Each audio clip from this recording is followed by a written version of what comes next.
Drone के मलबे की फोरेंसिक जांच की जा रही है। प्रारंभिक रिपोर्ट्स से पता चलता है कि वे तुर्की के असीस गार्ड सोंगर ड्रोन्स हैं। पाकिस्तान अपने नागरिक विमानों को ढाल के रूप में इस्तेमाल कर रहा है।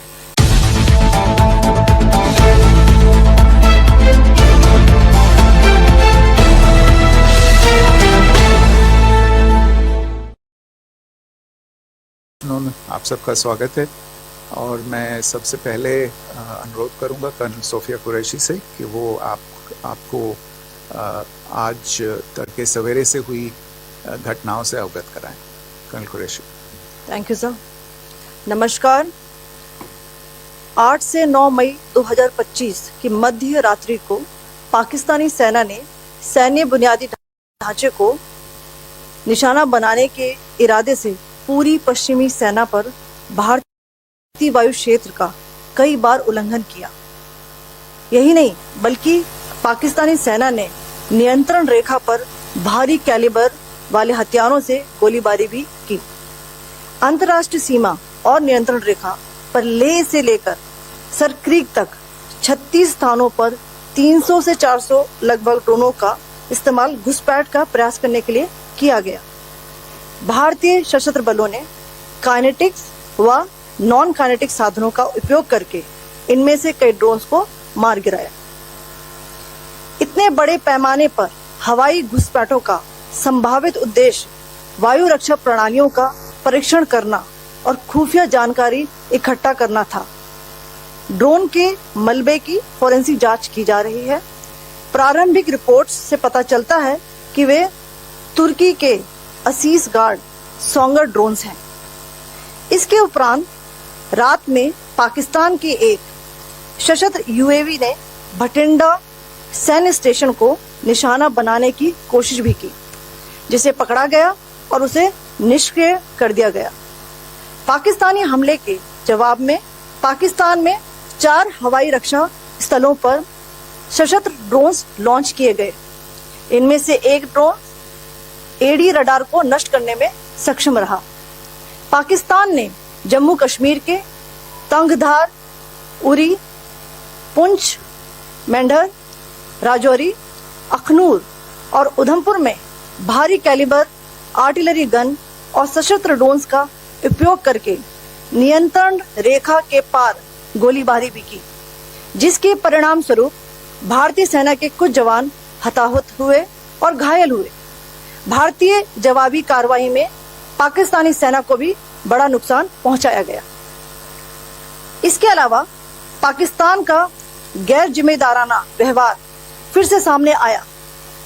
7 मई 2025 को रात 8:30 बजे एक असफल अकारण ड्रोन और मिसाइल हमला करने के बावजूद पाकिस्तान ने अपना नागरिक हवाई क्षेत्र बंद नहीं किया। पाकिस्तान अपने नागरिक विमानों को ढाल के रूप में इस्तेमाल कर रहा है, जबकि उसे अच्छी तरह से पता है कि भारत पर उसके हमले से हवाई रक्षा की तीव्र प्रतिक्रिया होगी। यह भारत और पाकिस्तान के बीच अंतर्राष्ट्रीय सीमा के पास उड़ान भरने वाले अंतर्राष्ट्रीय उड़ानों सहित नागरिक विमानों के लिए सुरक्षित नहीं है। यहाँ स्क्रीन शॉट में पंजाब सेक्टर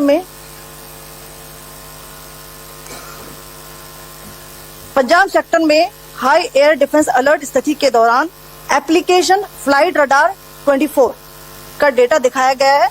जैसा कि आप देख रहे हैं यहाँ पर भारतीय पक्ष का हवाई क्षेत्र घोषित बंद के कारण नागरिक हवाई यातायात से पूरी तरह से रहित है। कराची और लाहौर के बीच के हवाई अड्डे मार्ग पर नागरिक एयरलाइंस उड़ान भर रही है। हाई अलर्ट किया गया है विमान फ्लाइनेस एविएशन का एयरबस 320, जैसा कि आप यहाँ देख रहे हैं, जो कि शाम को 5:50 बजे दमम से शुरू हुआ और रात को 9:10 बजे लाहौर में उतरा। ये सारा डिटेल्स आप यहाँ देख रहे हैं, ये डिटेल्स यहाँ लिखा हुआ है। Can you see this?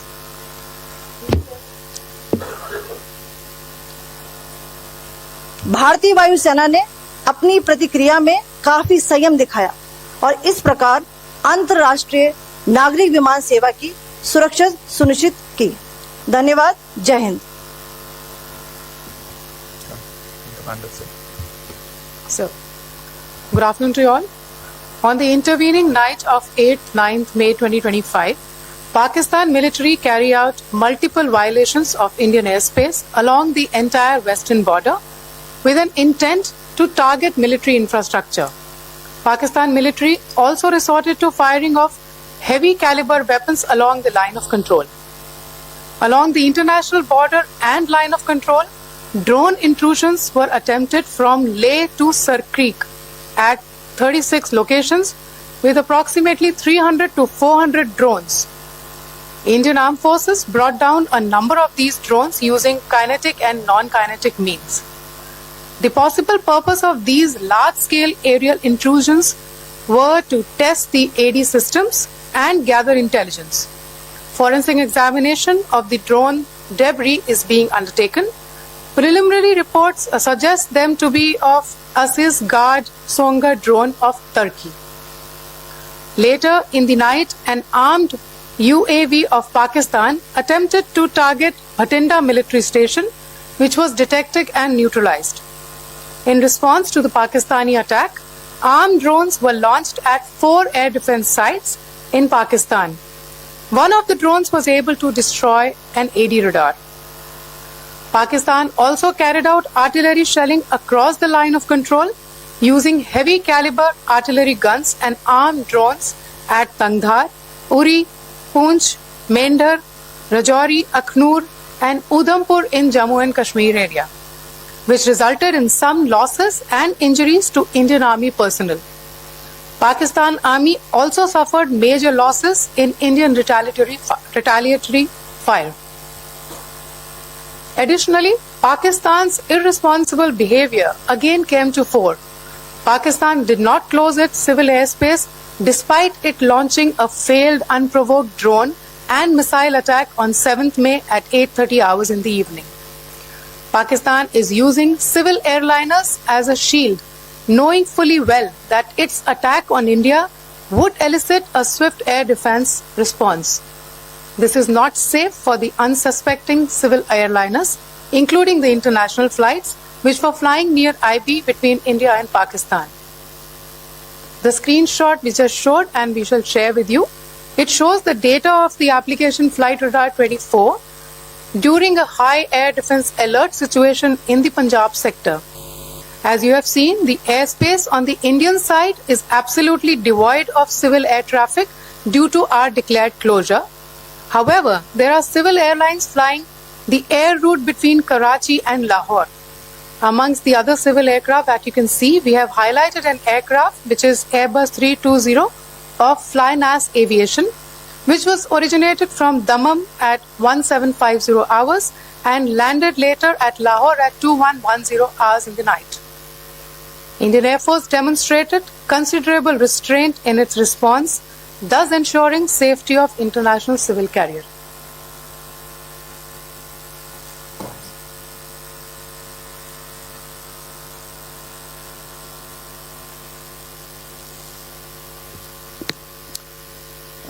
Thank you, Colonel Qureshi, Wing Commander Singh. I have just a few points to share in addition. कल रात की पाकिस्तानी सेना की कायरतापूर्ण गतिविधियों से आपको कर्नल कुरैशी और विंग कमांडर सिंह ने पहले ही अवगत करा दिया गया है. These provocative and escalatory actions that were taken by Pakistan last night were targeted at Indian cities and civilian infrastructure, in addition to some military targets. The Indian Armed Forces responded proportionately, adequately and responsibly. ये जो हमले हुए कल रात को भारतीय सैन्य इकाइयों ने पर्याप्त रूप से और एक जिम्मेदाराना रुख अपनाते हुए इन हरकतों का उत्तर दिया.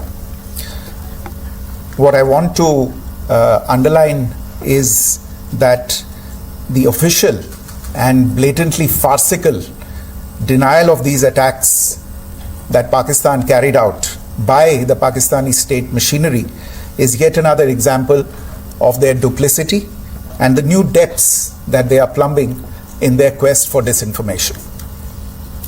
The other point in the same vein is Pakistani claims that they did not target or attack any religious places. You would recall that yesterday I shared with you an incident related to the attack on a Gurdwara in Punch.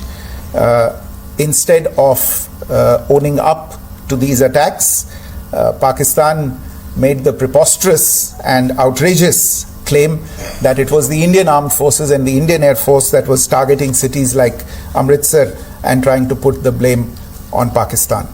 This is nothing but a desperate attempt by Pakistan to disown its acts of aggression, but it is also true to type in its effort to deceive and mislead the world. It will not succeed. The Gurdwara in Punch in particular was attacked by Pakistan, and some local members of the Sikh community, including a Ragi of the Gurdwara, lost their lives in this incident, as I shared yesterday. TV पर आप इस हमले के चित्र देख सकते हैं.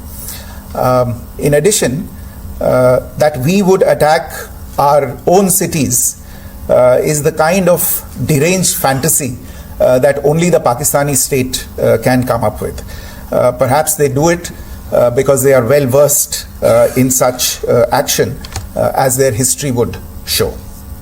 The last point I wanted to make this evening is again this disinformation that is coming from Pakistan about India targeting the Nankana Sahib Gurdwara through a drone attack. This is again yet another blatant lie and part of Pakistan's disinformation campaign. As we saw in the Pahalgam attack, Pakistan is again trying desperately to impart a communal hue to the situation with an intention to create discord. Again, we are not surprised. India's steadfast unity in itself is a challenge to Pakistan. Let me stop there. I have time only for a few questions and be happy to try and answer them.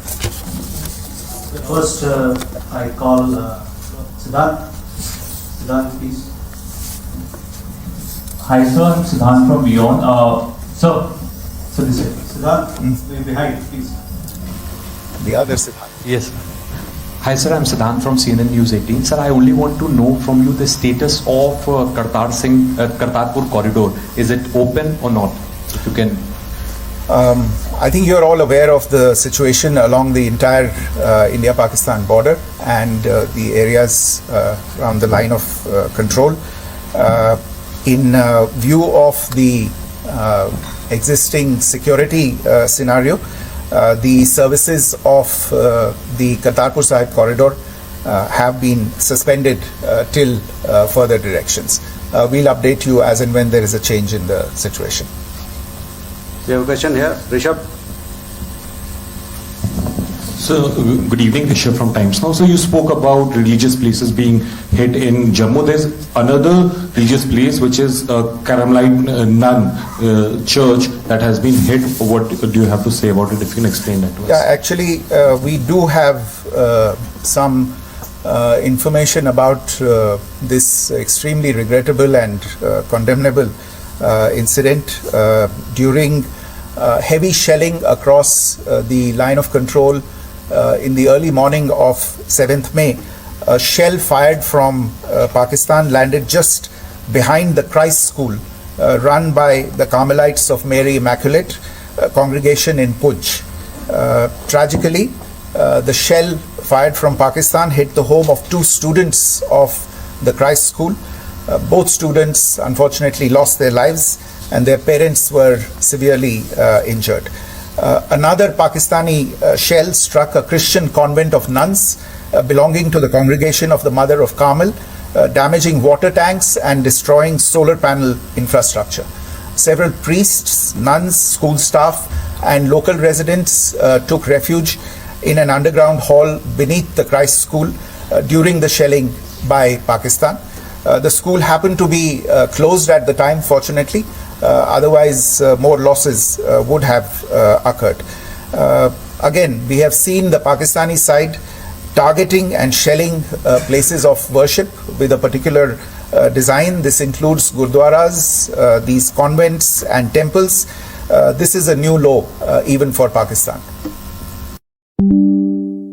Podium से पाकिस्तान के IMF bailout को लेकर और Indus water treaty को लेकर जो टिप्पणी की थी उसकी पाकिस्तान में काफी तीखी प्रतिक्रिया भी आई और उसके बाद हमने देखा कि पाकिस्तान की तरफ से किस तरीके से लेह से लेकर भुज तक पूरी बॉर्डर के ऊपर जो इन्वेजन था वो किया गया। मौजूदा सिचुएशन के अंदर पाकिस्तान के बेलआउट पैकेज को लेकर और पाकिस्तान के इन अटेम्प्ट्स को लेकर आपका क्या असेसमेंट है, और दूसरा ये भी जानना चाहेंगे कि पाकिस्तान की तरफ से ये जो अटेम्प्ट किया गया था उसका भारत ने अभी तक उस तरीके का कोई जवाब नहीं दिया गया है, तो क्या भारत इसका जवाब देगा जो कार्रवाई हुई है बीते 24 घंटों में? देखिए प्रणय, जहाँ तक इंडस वाटर्स ट्रीटी का सवाल है, मैंने कल विस्तार से उसके बारे में इसकी चर्चा की है। Indus waters treaty is in abeyance and as such I have nothing further to add to the decision that was announced by the cabinet committee on security. जहाँ तक IMF bailout का सवाल है, आपको ज्ञान होगा कि IMF की आज मीटिंग हो रही है। हम वहाँ पे अपना पक्ष रखेंगे और जो हमारा मत है इन चीज़ों को लेके वहाँ पे साझा करेंगे दूसरे मेंबर्स के साथ। ये बोर्ड पे निर्भर है कि वहाँ पे क्या निर्णय होता है। और जहाँ तक जो कार्रवाई हुई है उसका जवाब देने का जो आपने जो प्रश्न उठाया है, जो आज ब्रीफिंग हुई है, जो आपको सूचना मिली है, मैंने भी कहा है कि जो आज सवेरे तड़के सवेरे जो गतिविधियां हुई, भारत ने उनका एक जिम्मेदाराना पूर्ण तरीके से और एक पर्याप्त तरीके से उसका जवाब दे दिया है। सिद्धांत। Hi sir, Siddhant from Vion. Sir, the External Affairs Minister has spoken to many of his counterparts around the world. Yesterday he spoke to the US Secretary of State Marco Rubio. So what were the key areas of conversations during that call? Yes, the minister had a conversation with the US Secretary of State. As you can imagine, the focus of discussions was the terrorist attack in Pahalgam and the response that India mounted after that on the 7th of May. The Secretary of State shared his thoughts on these developments with the minister. The minister deeply appreciated the US's commitment to work with India in the fight against terrorism, and he also underlined the targeted measures that India had taken in connection with Op Sindoor. The minister also underlined that India would firmly counter any attempts at escalation from there. But in follow-up to that, as you are aware, there have been a number of other conversations. The minister had a conversation with the UK Foreign Secretary, David Lammy, today. There too, the discussion centered around countering terrorism, for which there must be zero tolerance. And I understand just a short while ago, the External Affairs Minister has also spoken to the Foreign Minister of Norway, Espen Barth Eide, which was also focused on recent developments stemming from the terrorist act in Pahalgam. One last question, Sudhi. Sir, Foreign Secretary, thank you for doing this. Sudhi Ranjan from Bloomberg. Foreign Secretary, India had struck Bahawalpur the other day, which is also connected with the murder of one of us, journalist Daniel Pearl. If you could give us an understanding of what exactly are the reports that you're getting. You're right. Bahawalpur is the headquarters of the Jaish-e-Mohammed terrorist group that is proscribed by the United Nations. Its leader, Maulana Masood Azhar, is a proscribed individual. It is, you brought up the connection with the tragic death or killing of Daniel Pearl. of the Wall Street Journal.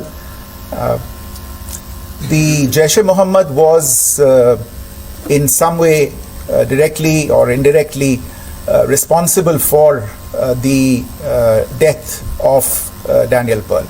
But the real connection is through Ahmed Omar Saeed Sheikh, the British Pakistani jihadi who was held in India but was finally released in 2000, and he was the person who lured Daniel Pearl to his eventually leading to his murder. So these are all obviously connected figures, connected individuals, connected institutions, and the attack on Bahawalpur, on that facility of the Jaish-e-Mohammed in Bahawalpur is, I would imagine, a fitting part of this unfortunate incident. Thank you all. Thank you, sir. With that, we come to the closure of this press briefing. Thank you.